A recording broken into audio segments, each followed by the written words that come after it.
La transition de garçon vers un homme est difficile.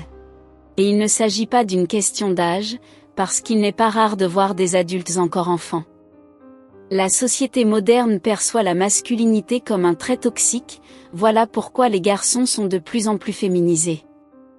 On peut facilement le remarquer avec des garçons moins compétitifs, qui ont moins d'énergie et qui ont peur des défis. Or pour qu'un garçon évolue vers un homme, ces caractéristiques sont nécessaires, car en tant qu'homme vous devez être performant, et travailler dur pour créer votre valeur. Explorons 4 éléments essentiels pour transformer les garçons en hommes. Numéro 1, la responsabilité. Il y a une grande différence entre les enfants et les hommes, ce qui est chose normale. Les garçons font souvent ce qu'ils veulent, blâment ou pointent du doigt les autres pour leurs fautes, ou les conséquences de leurs actes. Plutôt que d'assumer leurs erreurs et leurs responsabilités, ils se plaignent des problèmes et se considèrent comme des victimes sur toute la ligne, sans assumer une part de responsabilité aussi petite soit-elle. Les hommes, en revanche, reconnaissent qu'il y a toujours une part de responsabilité à assumer. Même si quelqu'un vous fait du tort, il y a une responsabilité à prendre, peu importe la situation. Par exemple, vous avez peut-être choisi d'ignorer certains signaux d'alerte, laisser passer de petits détails par naïveté qui peuvent être le résultat d'un manque de respect. Généralement, nous ne sommes pas victimes des circonstances, mais de notre propre comportement. En acceptant vos responsabilités, vous prenez le contrôle de vos problèmes et de votre vie. Vous rejetterez alors moins les responsabilités de vos erreurs sur les autres. Nous sommes là où nous en sommes, non pas à cause des autres, mais à cause de nous-mêmes.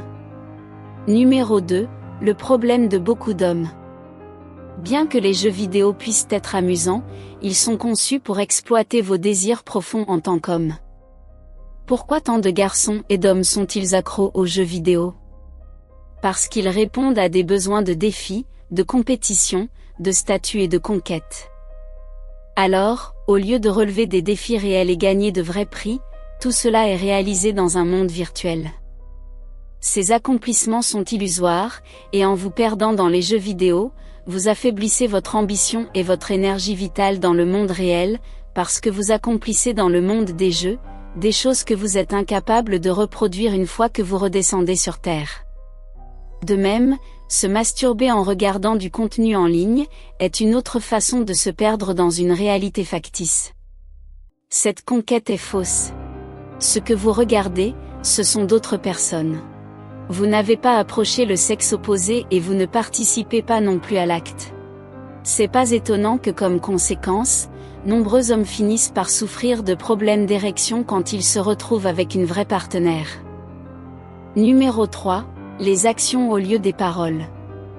Nous avons tous connu cet ami qui se vantait constamment de ses exploits, parlant de son succès avec les femmes, de l'argent qu'il avait gagné et de ses compétences dans tel ou tel domaine alors que tout cela n'était que des paroles en l'air. Devenir un séducteur, atteindre l'indépendance financière ou avoir des compétences solides dans un domaine nécessite beaucoup de travail. Contrairement aux garçons, les hommes savent que les paroles ne valent pas grand-chose et que les actions parlent plus fort. Ils savent quand se taire, et quand se focaliser sur le travail en silence sans se plaindre. Les hommes privilégient les actions plutôt que les paroles qui ne valent rien. Numéro 4, contrôlez vos émotions. Les garçons suivent souvent leurs envies, tandis que les hommes font ce qu'ils doivent faire, qu'ils en aient envie ou non. Notre société tente fortement de rendre les hommes similaires aux femmes, encourageant les garçons et les hommes à exprimer leurs sentiments, à écouter leurs émotions et à s'ouvrir. Le terme « être un homme » est considéré comme toxique, car il renvoie à la dureté. Le contrôle des émotions est l'un des piliers fondamentaux de la masculinité, cela ne signifie pas que vous devez tout garder en vous, ou que vous devez exprimer vos émotions comme les femmes. En tant qu'homme, si vous avez un problème sérieux, vous devez en parler à vos frères ou à vos amis. Parfois, il suffit de prendre un petit recul sur la situation et l'examiner objectivement pour trouver la solution. La plupart du temps, les choses ne sont pas aussi graves qu'elles le semblent. Les meilleurs hommes que vous rencontrerez contrôlent leurs émotions. Les émotions ne sont pas mauvaises, mais mal utilisées, elles peuvent vous nuire. Maintenant, laissez un j'aime à cette vidéo et je vous suggère le contenu qui s'affiche à l'écran. À la prochaine fois.